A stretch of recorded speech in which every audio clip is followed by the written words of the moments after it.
When I got fired, my sister threw a party. Finally, the golden child falls.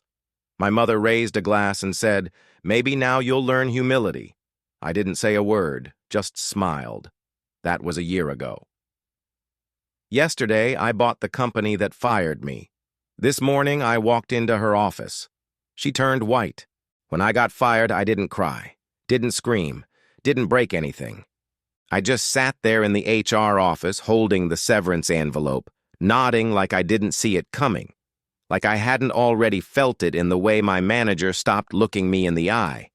In the "we'll revisit this next quarter" emails, in the meetings I suddenly wasn't invited to. They said it wasn't personal, it always is. Anyway, I went home. Quiet. Number just me and my little box of desk junk and 1,000 thoughts I couldn't untangle. Thought I might get a drink, take a nap, maybe cry into my pillow like a normal person. Instead, I walked through the front door and heard laughter. Not just laughter. Celebration. My sister, champagne glass in hand. "Finally!" she shouted. "The golden child falls!" My mother raised her glass too. "Maybe now," she said, "you'll learn humility." I just stood there. Didn't say a word, just smiled. Because I knew something they didn't. I wasn't broken. I was free. See, they never liked how much I succeeded. Too many degrees, too many titles, too many "you must be so proud" compliments they didn't earn. My wins made them feel small, and they resented me for it. Always had. So when I lost, they threw a party. I didn't forget that. That smile? It wasn't grace. It was grit. It was me digging in, burying the pain, planting something better. I disappeared for a while, stopped coming to family dinners, ignored calls, stopped playing the good child, the polite one, the overachiever that made their mediocrity look even louder. Instead, I worked. I read, learned, networked, failed again, got back up, started something, scaled it, started another, watched it take off, got approached, got attention, got offers, and then got power. And not just any power, the kind that owns. 1 year later, I bought the company that fired me. Bought it in silence, under a shell name, with partners who never once asked me to smile smaller. And this morning? This morning I walked into her office, the one who let me go, the one who smiled when she slid that envelope across the desk like she was doing me a favor. She looked up and froze. Pale. Silent. That same awkward silence I sat in a year ago, now stretching across her face. "Hello," I said. Just that. She blinked, looked at the logo on the folder I was holding, realized what it meant. I smiled again. This time, it wasn't polite. "Effective immediately," I said. "Your position has been reevaluated." I didn't yell, didn't gloat, didn't throw her words back in her face even though I remember every single one, especially the part where she said, "You're replaceable." Because the truth is, I don't need revenge. I am the revenge. I walked out of that office calm, whole. It wasn't about crushing her. It was about becoming so untouchable she no longer mattered. And as for my family, I haven't told them. Not yet. They're still stuck in their version of the story where I'm the cautionary tale. Let them have it. For now. Because next Sunday, I'm going to show up to dinner, sit down, pour myself the champagne. And when they ask what I've been up to, I'll just smile. They said I needed to be humbled. That was the word my mother used when she raised her glass after I got fired. "Maybe now you'll learn humility," she said, like I was a child who needed discipline, like losing everything I built was a moral reset button. And my sister? She clapped. Actually clapped. Laughed like she'd won something. "Finally," she said, "the golden child gets knocked off the pedestal." Like my pain was a prize she'd waited her whole life to collect. I didn't argue, didn't ask why. I already knew. My wins made them itch, made them hold mirrors they didn't want to look in. I worked my ass off, but all they saw was spotlight. And when that light flickered out for a second, they danced in the dark like it was theirs. I didn't say anything that night, just smiled. People think silence is weakness, but sometimes silence is a plan. See, I didn't fall. I was freed. That job, it was killing me slowly. Death by meetings, by egos, by small-minded people who got promoted because they played golf with the right executives. The day I got fired, I lost a paycheck but gained oxygen, vision, time, and I used it. I didn't tell anyone what I was building, not even my closest friends, because I didn't need their advice. I needed their distance. I learned everything they didn't teach me in that office, learned how to pitch, to fundraise, to negotiate, to scale. I stayed up at night, not panicking, plotting. Every failure became data. Every no became redirection. And then one day I got an offer. Not for a job, for a company. The company. My former company. Apparently they'd been bleeding slowly. Quiet layoffs, dwindling morale, sloppy leadership. Turns out the people who smiled when I left weren't as good as they thought. I didn't even need to try to take them down. They did that for me. All I had to do was wait and buy. So I did. And the cherry on top? No big press release, no victory parade, just a quiet acquisition. New ownership, same name. And one meeting scheduled at 8 a.m. sharp. Her office, the one who fired me. She didn't recognize me at first when I walked in. Her desk was stacked with reports, chaos hiding under forced calm.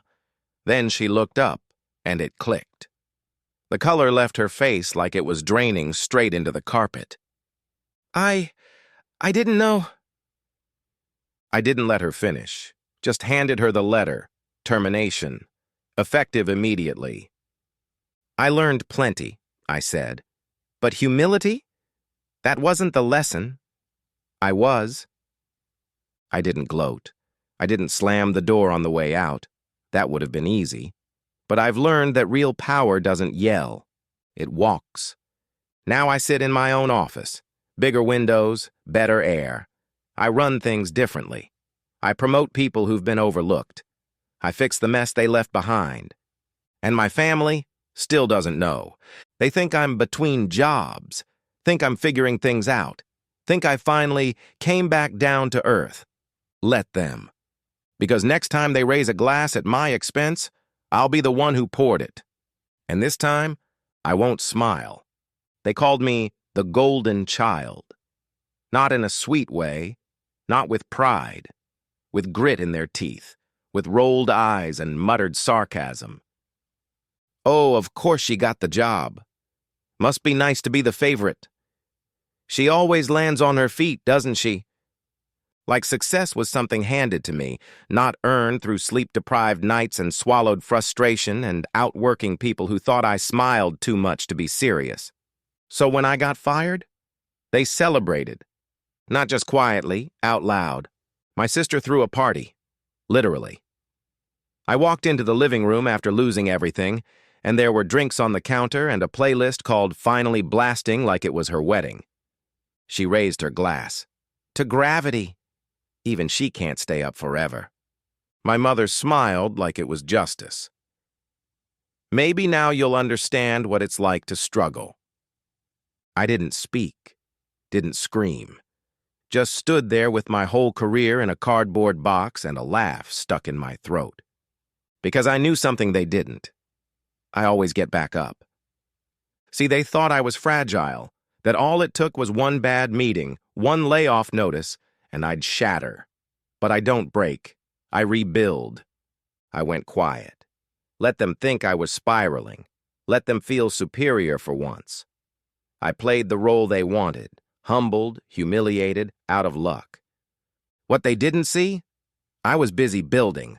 I cashed out a small investment I'd forgotten I made in my 20s, used that to buy into something better, consulted for startups behind the scenes, grew one, sold it, took that profit and made the biggest move of my life.